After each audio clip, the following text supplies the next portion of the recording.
What up, YouTube?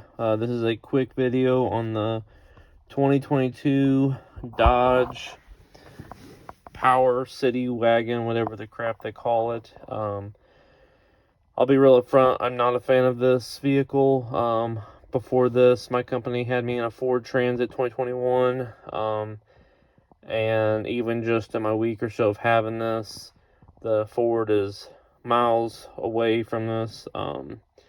So this is mostly the interior, but I'll just show you a few things without showing my company logo. So first of all, you got these like vertical handles that are just like, again, maybe it's just me being petty, but they feel terrible in your hand. There is no lock and unlock button. It is incorporated into the handle, and you can't lock it with the door open, which can be a nice thing, but if you want to lock one door, but it won't let you do anything with it being open. So I don't know how long that'll last, so that being the handle and the unlock button. Does have both driver and passenger window buttons here. That's fine.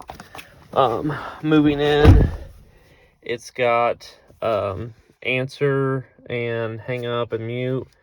Those can be useful, but there is no volume button, so that sucks. And my point of view, I drive my work vehicle quite a bit, and it's kind of our office, and sometimes I'm driving 8 hours away in this thing. So, you know, if you're buying this for an employee that they're just driving across the university campus or somewhere local, maybe it's not as big of a deal to you. I don't know what the price point difference is, but not having a volume button up here, that's just another distraction to have to reach over to the radio.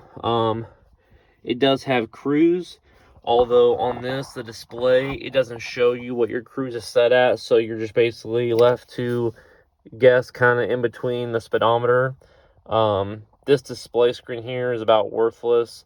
You can toggle between a couple different things, but you got to use like a mixture of this over here and a mixture of this, and there's just a lot of wasted space. I mean, it shows you your average speed, you got a couple trips. It does show you the temperature, but then like it shows you the time here, but then you still have the time on your radio, so it's like you don't need the time in both places.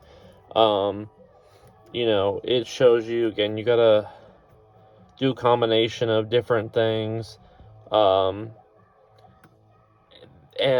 you can get to display the date, but like honestly, how many people need the date displayed like on that screen? Like, I would much rather my cruise speed be set on that.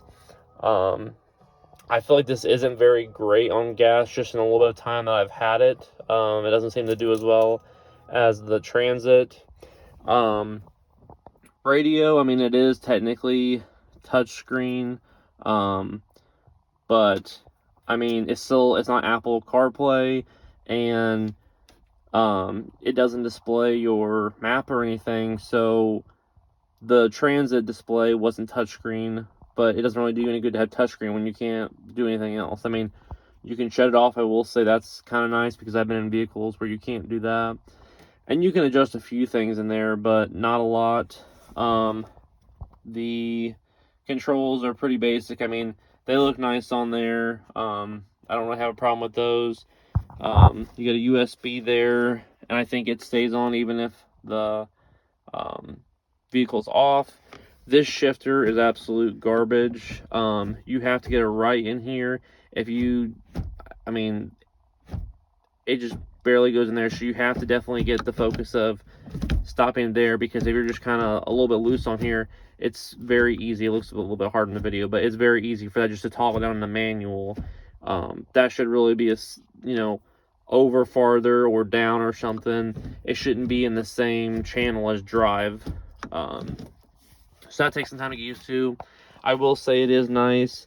These adapters on here, the one shows you that obviously turns on with the key. That's hooked up to the battery, so that stays on all the time. That is a nice feature.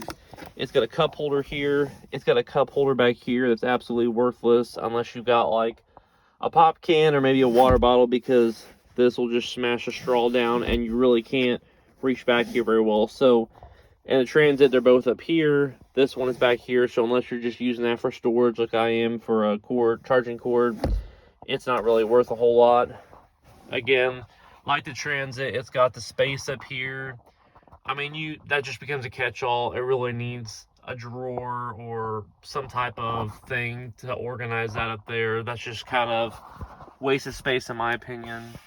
You got a couple different cubbies, and then back here, I don't know if you can see, I'm catching a reflection, but this is actually a window to the back, and that's just really not useful because that's storage back there. And in my case, it's a mobile restroom if I'm out on a job site. So the fact they put a window there is not very helpful. I'm sure that's not going to be as airtight if that was just one piece.